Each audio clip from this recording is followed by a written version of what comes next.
ओम शांति। 4 अगस्त 2025 की साकार मुरली से होमवर्क।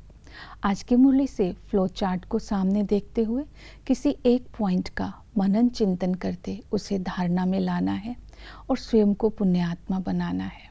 जैसे कि आज की मुरली से हम लक्ष्य लेते हैं स्वयं को राज्य तिलक देने के लिए अपने आप को संपूर्ण पवित्र बनाना है, अर्थात पुण्य आत्मा बनाने का पुरुषार्थ करना है।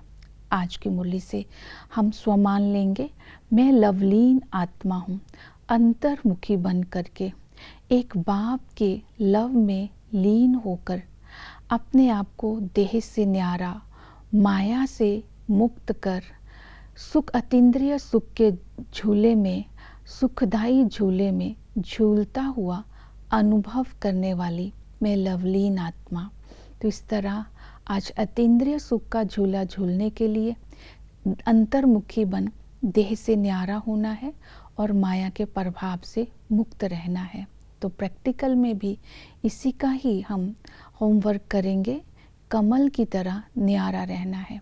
कमल पहले डिटैच होता है, डिटैच होने के लिए नष्टो मोहा होना पड़ेगा, फिर न्यारा होना है। न्यारा होने के लिए अलौकिकता को धारण करना पड़ेगा और इसके साथ साथ न्यारा होना है तो हमें उपराम भी रहना होगा। न्यारा होना है तो बेहद का वैरागी भी बनकर रहना होगा, तभी हम सरब का प्यारा बनकर सरब की सेवा कर सकते हैं। तो आज की मुरली से पुरुषार्थ करेंगे पुण्य आत्मा बनने के लिए। पहला पॉइंट रहेगा माया जीत बनना है। तो बाबा ने कहा कि माया के तूफान गिराने के लिए आएंगे, लेकिन तुम्हें अंगद के समान स्थिर रहना है, अपने आप को सुधारना है। इसके लिए श्रीमत पर चलना। बाबा ने कहा श्रीमत पर चलने से आत्मा को पुण्य बनाना है। तो श्रीमत यही दी, ज्ञान और योग की धारणा से स्वयं में निर्भयता की शक्ति को और नम्रता के गुण को धारण करना है, तो हम माया पर विजय प्राप्त कर सकते हैं और आसुरी चलन नहीं चलनी है। तो जितना बाबा ने कहा अपने आप को अचल अडोल रखेंगे, इन बातों को ध्यान में रखेंगे तो माया जीत बन जाएंगे। दूसरा है पुण्य आत्मा बनना है तो निर्विकारी भी बनना है। निर्विकारी बनने के लिए स्मृति रहे कि मैं सच्चा ब्राह्मण हूँ। संगम युग पर हम ब्रह्मा मुख वंशावली ब्राह्मण हैं। इस समय हम आत्माएं आपस में भाई बहन हैं, लेकिन आत्मा के नाते हम सभी भाई हैं। ऐसा कोई कर्म नहीं करना है जिससे कुल कुलंकित हो जाए। तो संगम युगी हम मुख वंशावली ब्राह्मण हैं, इस नशे में रहना है। हम ब्राह्मण ही इस संगम युग पर सिमरन लायक और पूज्य लायक बन रहे हैं।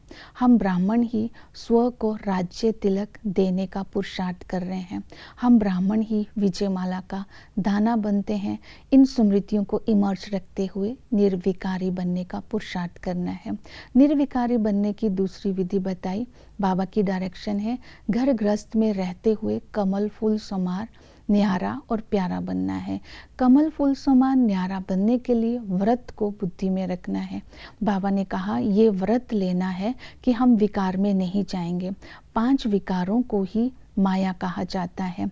एक जन्म हम निर्विकारी बनते हैं तो आधा कल्प तक निर्विकारी रहेंगे और 21 जन्म के लिए विश्व का मालिक बन जाएंगे।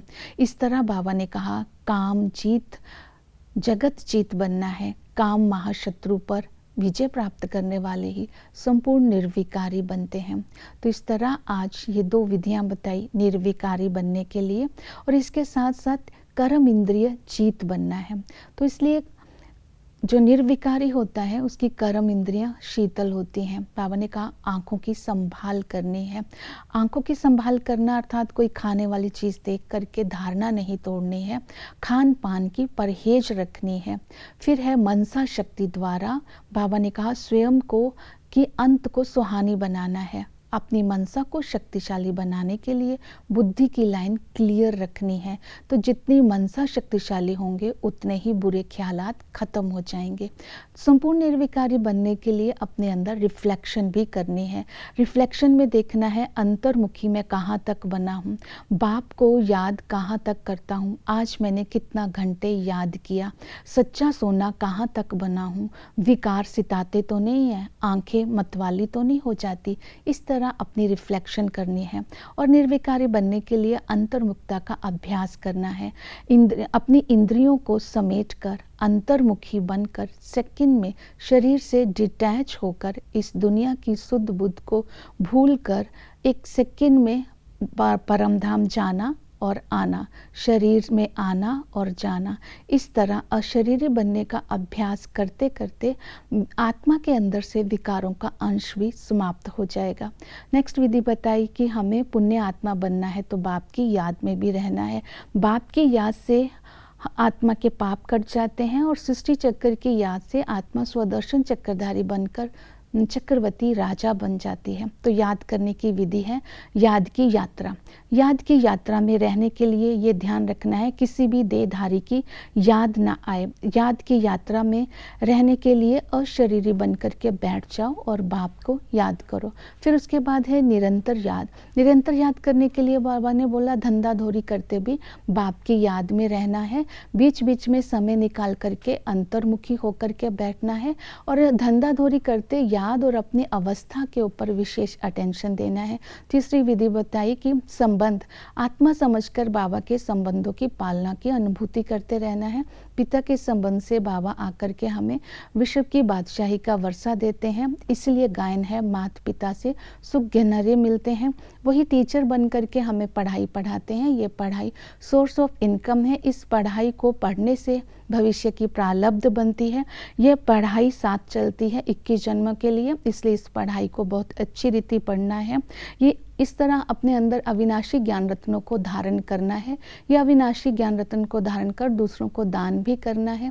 वो सतगुरु आकर के हमें पावन बनाते हैं, वही बागवान आकर के हमें कांटों से फूल बनाते हैं। जब हम कांटों से फूल बन जाते हैं, खुशबूदार किंग फ्लावर बन जाते हैं, तो अंदर से विकारों की बदबू स्वतः ही निकल जाती है। तो बाबा ने कहा कि तुम्हें पुण्य आत्मा बनना है तो चक्र को भी फिराते रहना है और सर्विस में भी बिजी रहना है, सबका कल्याण करना है और भ्रमरी की तरह भूं भूं करनी है। बाप का परिचय, गीता का भगवान और सारे चक्र का ज्ञान सबको देना है। ओम शांति।